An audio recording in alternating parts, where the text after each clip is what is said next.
اللہ کے فضل اور کرم سے میں نے مارکیٹ کمیٹی اسلام آباد کے حوالے سے جو کہا وہ سچ ثابت ہو۔ محترمہ مہرین بلوچ انکوائری افسر تھی، سب ایک دوسرے کے خلاف بول پڑے۔ حد یہ ہوئی کہ صفدر صدیق جس نے خود لوگوں کو کہا تھا کہ پیسے جمع کراؤ، جو سبزی منڈی کا وائس چیئرمین ہے، وہ بھی بول پڑا۔ اس نے کئی ویڈیوز بھی حوالے کی انکوائری کمیٹی کے۔ اصل میں وہ اتنا کھرا سچ تھا کہ یہ خوف کھا گئے۔ پہلا سوال تو یہ ہے، اور میرا سی ڈی اے سے سوال ہے، سی ڈی اے اس معاملے میں وہ نہیں کر رہا جو انہیں کرنا چاہیے۔ مثلا جس زمین پر یہ سٹالز بنے وہ سی ڈی اے کی نہیں ہے، اگر ہے آپ کے پاس مشینری نہیں ہے، آپ انہیں جا کے گراتے کیوں نہیں، بلڈوز کیوں نہیں کرتے؟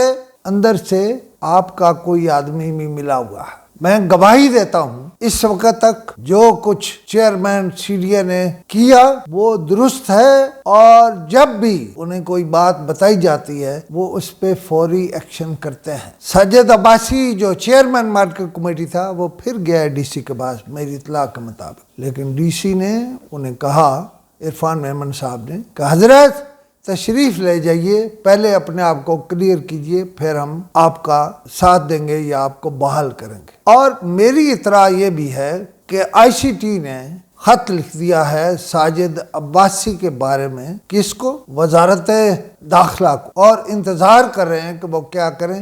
میرا پھر وہی سوال ہے، زمین سی ڈی اے کی ہے، زمین پر جب قبضہ ہوا تو کس کو دیکھنا چاہیے تھا؟ اسے بھی سزا دیں، اسے بھی سزا دیں، اس انسپیکٹر کو بھی سزا دیں جو اس علاقے کا انسپیکٹر ہے، وہ بھی ملا ہوا تھا۔ ابھی آہستہ آہستہ باتیں کھلیں گی، یہ میں ابھی اور 3 4 5 پروگرام اس پر کروں گا۔ دیکھیے بنیادی بات یہ ہے کہ اگر سی ڈی اے کی زمین خالی اور لاوارث نہ ہوتی تو یہ سٹالز لگ ہی نہیں سکتے، یہ پیسہ جا ہی نہیں سکتا تھا۔ اب ایک سوال یہ بھی ہے کہ وہ جو 2 انسپیکٹر جنہوں نے 25 کروڑ بوریوں میں بھرا تھا اور وہ کہیں ٹھکانے لگا آئے تھے، ان دونوں کے خلاف کیا ہوا؟ پھر اس رقم کے کیا ہوا جو کیش اکٹھی کی گئی؟ اور ساجد عباسی اور اس وقت صفدر صدیق دونوں تھے، وہ کدھر رکھا گیا؟ کہاں رکھا گیا؟ کیا ایڈمنسٹریشن میں کوئی ایک آدمی میں ایسا نہیں ہے جو غریب کے بارے میں سوچے،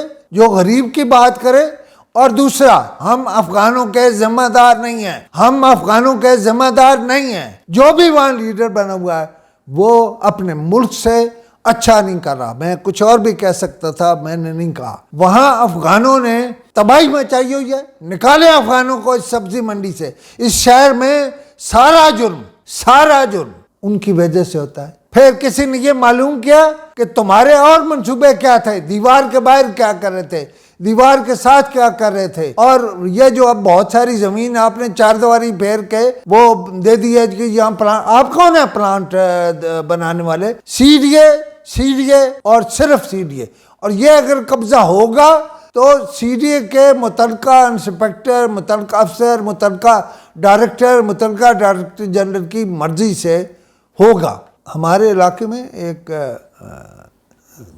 تھوڑا سا نرم بات کرنے کے لیے آپ کو بتاؤں کہ ایک جانور ہوتا ہے جو چھپکلی کی طرح کا ہوتا ہے اور عام طور پر درختوں پر چڑھتا دکھائی دیتا، اسے سڈر کہتے ہیں، سڈر۔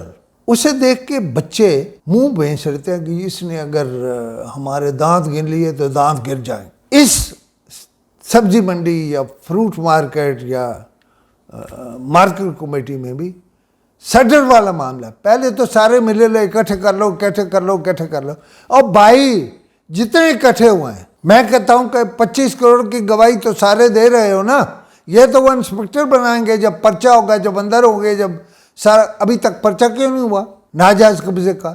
چیئرمین سی ڈی اے جو ہیں وہ انسٹرکٹ کریں ڈپٹی کمشنر کو، اور ڈپٹی کمشنر اپنے باختیار ہیں، وہ ان کے خلاف جو اس میں شامل تھا۔ منا ہے، عجیب و غریب نام ہے اس کا، منا، شاید اس کے ابا کا نام منا تھا۔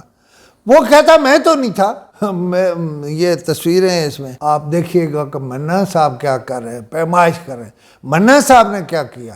منا صاحب نے ساجد عباسی سے کچھ سٹالز کی زبانی اٹارنی لی اور جا کے باہر 3-3 4-4 لاکھ پرافٹ پر بیچے. کون پوچھے گا اس سے؟